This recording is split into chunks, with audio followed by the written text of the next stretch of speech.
अस्सलामुअलैकुम रहमतुल्लाह। उम्मीद कि आप सब खैरियत से होंगे। एक बार फिर मैं जहांगीर सर आप तमाम लोगों का अलिफ लाम मीम चैनल पर खैर मकदम करते हैं, इस्तकबाल करते हैं।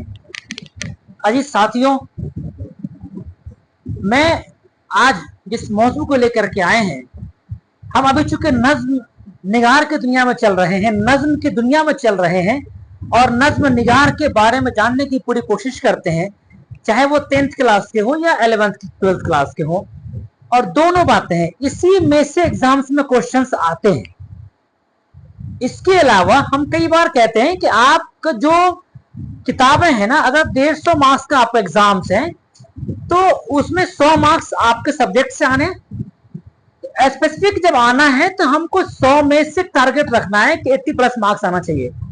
उसके लिए नज्म को एक जगह कर लें, सारे नस्र को एक जगह कर लें, मतलब जितने भी नॉवेल है उसको अलग करें, गजल को अलग करें, सभी नज़म को अलग करें, है नहीं, नज्म निगार को अलग करें। तो जब तक आप उसको अलग अलग नहीं करेंगे उस वक्त तक आप सही तरीके से आप जहां जाना चाहते हैं आपकी पकड़ उतनी अच्छी नहीं होगी। हम लोग अब जो चल रहे हैं वो नज्म की दुनिया में चल रहे हैं और मेरे ख्याल से 11वीं 12वीं क्लास में 11वीं 12वीं में जो क्वेश्चन पूछे जाते हैं या पूछे जाएंगे में भी, उसमें हम लोग 2-3 दिन और नज्म की दुनिया में चलेंगे। उसके बाद हम लोग इंशाअल्लाह अज़ीम बहुत जल्द नस्र की दुनिया में आते हैं, फिर गजल है। देखिए, थ्योरी आप अगर पढ़ लेते हैं सही तरीके से तो मैं समझता हूं कि आपके लिए ऑब्जेक्टिव बनाना बहुत आसान हो जाता है। आप ऑब्जेक्टिव 1000 पढ़ लें, लेकिन हो सकता है कि आपको जहन में वो बातें ना बैठ पाए। लेकिन थ्योरी अगर आपने सारे नज्म निगार है, नस्र निगार है, जितने भी हैं सबों को अगर आप अलग अलग तरीके से पढ़ते हैं तो उससे क्या होता है कि आपके मेमोरी बेस्ड क्वेश्चन बनते हैं। उसमें आपके दिमाग में, आपके लाशऊर में बैठने की चांसेस ज्यादा रहते हैं कि हम इसको नहीं भूलेंगे, है। इसीलिए मैं आपसे रिक्वेस्ट करता हूं कि आप जब भी पढ़ाई करें, एक तो ईमानदारी से करें और दूसरा ये कि बिल्कुल अच्छे तरीके से तरतीब दे करके पढ़ें। आप ये कहीं कहीं से ना पढ़ें, नहीं तो फिर आप भटक जाएंगे। एकदम तरतीब से पढ़ें, सारे नज्म निगार को आप एक जगह पे लाके रखें, एक लाइन से रखें। नोट्स भी अगर बनाते हैं आप ना तो ऐसे ही बनाएं, जितने भी नज्म निगार हैं सबको अलग बनाएं, जितने भी नस्र निगार हैं सबको अलग करें। सारे जितने भी किताबें में गजल है, सारे गजल उसके लिखने वाले जो शोराए किराम है उनको आप अलग करें, जिससे कि आपको समझने में आसानी हो और आपको याद रहे। असल में उस दिन भी कहा था कि आपको याद रखना जरूरी है मेमोरी में। और एक चीज और मैंने कहा था कि अगर आपका 1 हफ्ते का सिर्फ टाइम दिया है फॉर्म फिलअप करने का, इसका मतलब है कि एग्जाम अक्टूबर में हर हाल में होगा। और कल परसों का न्यूज जो निकल कर आया बिल्कुल सटीक यही लग रहा है हमें अभी भी कि अक्टूबर में आपका एग्जाम हो जाएंगे। अब जब एग्जाम हो जाना है तो मैंने कहा कि 1 महीना, बस 1 महीना अपने दोस्तों का साथ छोड़ दें, ऐसे दोस्त जो आपको गलत राहों पे लेके जा रहे हैं बिल्कुल छोड़ दें, जुदा हो जाएं उनसे आप, या फिर घर में भी अपने काम को आगे पीछे कर लें, लेकिन पढ़ाई पे फोकस करें। ये पहली सीढ़ी है आपका, क्योंकि आप ये एग्जाम इसलिए दे रहे हैं कि हमें बिहार में टीचर बनना है। अब जब टीचर बनना है तो 2 एग्जाम्स हैं, एक ये है और एक बीपीएससी का होता है। तो आप इसको सिर्फ पास करने के लिए ना पढ़ें, आप इतना अच्छे से पढ़ें कि हमारा बीपीएससी का जब एग्जाम आए तो बहुत आसान हो जाए मेरे लिए, है ना। चलिए, उसी कड़ी में आज हम आगे बढ़ते हैं और एक नज्म निगार को फिर मैं आपके सामने आज लेकर के आया हूं और बहुत बेहतरीन तरीके से 2-4-5 मिनट के अंदर आपको उनके बारे में पूरी तफसीलात आपके सामने मैं रख दूंगा। बहुत लंबी चौड़ी नहीं है, थोड़ी सी है, लेकिन क्वेश्चंस कभी कभी इसमें से आते हैं और आना भी चाहिए, क्योंकि नजीर अकबर आबादी की बातें हो उर्दू की दुनिया में, इनका नाम आए और उर्दू की दुनिया में बातें ना हो, ये इट्स इम्पॉसिबल है ना। चलिए, हम लोग आज बात करते हैं नजीर अकबर आबादी के बारे में। इनके बारे में आता है कि ये अवामी शायर, ये पहले अवामी शायर हैं और किताबों में अवामी शायर के नाम से मशहूर अगर कोई शख्स हुआ तो यही है अवामी शायर। अब लोगों ने या उर्दू की दुनिया में अवामी शायर के नाम से क्यों मशहूर हो गए, इसको थोड़ा सा समझना पड़ेगा। चूंकि ये बहुत गरीबी में पले बढ़े भी, और गरीबी को, बाजारों को, ठेले को, मेले को, त्योहारों को, है नहीं, गरीबी के भट्ठों पर जाकर के, मतलब गरीब के बिल्कुल आसपास रह करके इन्होंने पूरे तरीके से उस चीज को जज्ब किया, पढ़ा, परखा, और फिर ठीक उसी चीज को अपने अदबी दुनिया के अंदर उतारने की पूरी कोशिश की, और कामयाब भी हुए जी, और कामयाब भी हुए। इसीलिए कहा गया है इनको अवामी शायर जी। चलिए हम लोग बिला ताखिर, बिला देर की, हम लोग थोड़ा सा जानते हैं इनके बारे में कि अवामी शायर आखिर बता दिया आपको क्यों कहा जाता है इनको।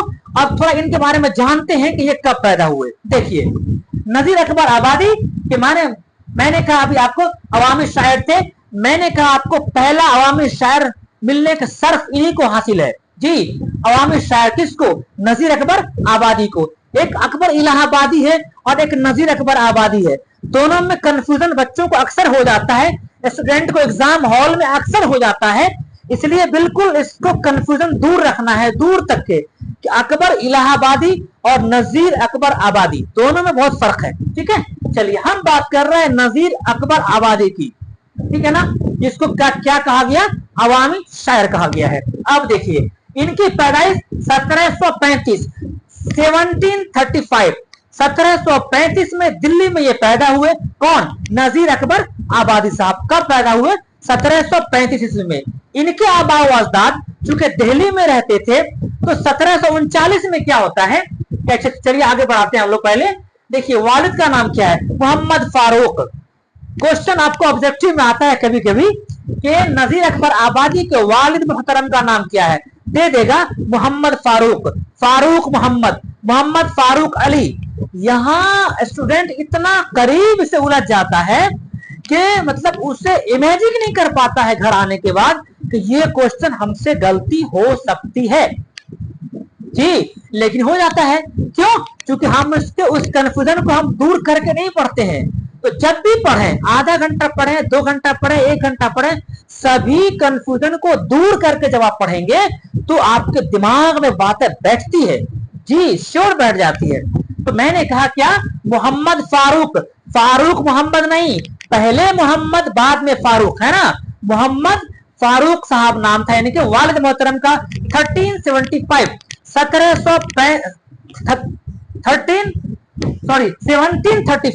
1735 में ये दिल्ली में पैदा हुए, है ना। इनका नाम था, इनके वालिद का नाम था मोहम्मद फारूक। अब चूंकि इनके आबा व अजदाद दिल्ली में रहते थे, वहां पर नादिर शाह का हमला होता है। जी हाँ, जब नादिर शाह का हमला होता है दिल्ली पर 1739 में, 1739 में नादिर शाह का जब हमला होता है दिल्ली के ऊपर, तो वहां पर इनके जो आबा व अजदाद थे, यानी मोहम्मद फारूक साहब को लगता है कि भाई इस शहर में आप रहने के लायक ये शहर नहीं रहा, हमें यहां से निकल जाना चाहिए, कूच कर जाना चाहिए, हिजरत कर जाना चाहिए।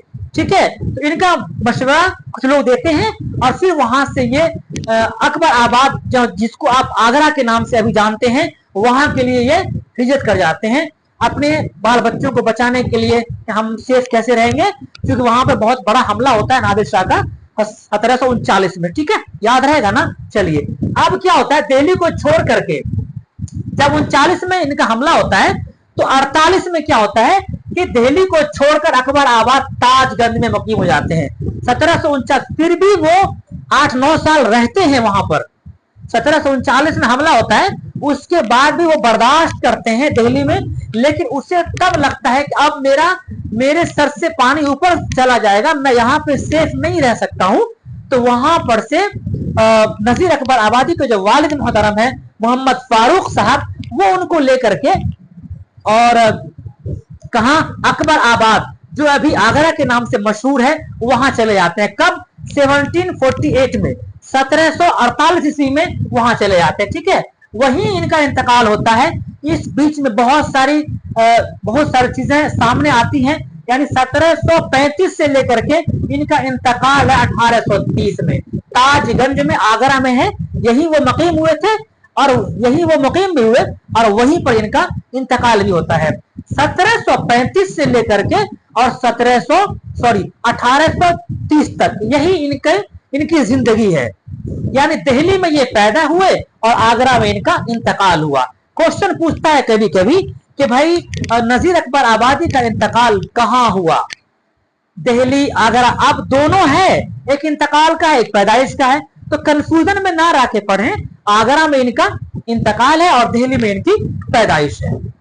1739 में नादिर शाह का हमला होता है दिल्ली के ऊपर और 1748 ईस्वी में मोहम्मद फारूक साहब अपने बाल बच्चों को लेकर के और वहां से ये मुंतकिल हो जाते हैं कहाँ? आगरा के लिए। ठीक है, उस वक्त मोहम्मद नजीर अकबर आबादी की उम्र 13 बरस की होती है। कितना होता है? 13 बरस की उम्र होती है नजीर अकबर आबादी की जब दिल्ली से अकबर आबाद जा रहे होते हैं इनके आबा व अजदाद। ठीक है, अब इनके बारे में थोड़ा जानते हैं कि नजीर अकबर आबादी अवामी शायर थे, तो अवामी शायर कैसे बन गए, अवामी शायर क्यों बन गए? मैंने कहा भी आपको कि ठेले पर का उन्होंने नज्म लिख डाली, मेले पर नज्म लिख डाली, त्योहार पे जो कोई न कर सका, बिल्कुल जीरो पे आकर के जो कोई न कर सका वो पहुंच करके रह करके और उनकी तकलीफों को सह करके उनकी अच्छाई को बुराई को अपने नज़म के अंदर उन्होंने क्या किया? लिख डाला अदबी दुनिया में, और इसी वजह से मशहूर हो गए वो अवामी शायर कहलाने के लिए, है ना, और होना भी चाहिए। चलिए अब देखिए कुछ नज़में हैं जो इनके कुल्लियात में है। देखिए नुमाया कलाम कुल्लियात का हिस्सा है। आप कहेंगे कि कुछ लोगों कुछ स्टूडेंट कहते हैं कि भाई कुल्लियात क्या होता है? हमें सर कुल्लियात समझ में नहीं आता है, कुल्लियात होता क्या है, उर्दू दुनिया में कुल्लियात क्या बोलते हैं? देखिए कोई शायर बहुत सारे नज्मों को या बहुत सारे नज्म या नस्र को एक जगह इकट्ठा करते हैं। ठीक है, सारे नज्म को या सारे नस्र को वो अपने जितने भी लिखते हैं सबको वो इकट्ठा करते हैं, वो मजमुआ बनाते हैं, नहीं सबको जमा करते हैं और सबको जमा करके उसको एक नाम देते हैं। नहीं, अब जैसे एक किताब उसमें बहुत सारे चैप्टर, यूं समझ लीजिए आप, एक किताब है और उसमें 30, 32, 40, 50 चैप्टर्स हैं। अब एक किताब है ऐसे कहकशां, अब कहकशां एक तो बुक है ना, उस बुक के अंदर कम से कम 30-35 चैप्टर्स हैं। इकबाल साहब के भी हैं, अल्ताफ हुसैन हाली साहब के भी हैं, गालिब साहब के भी हैं, अकबर इलाहाबादी का भी है, नजीर अकबर आबादी का भी है, अशफाकुल्लाह खां का भी है। तो जितने भी चैप्टर्स हैं वो उसको आप मान लें कि ये नज्म है या नस्र है, लेकिन है किसमें? एक किताब में है ना।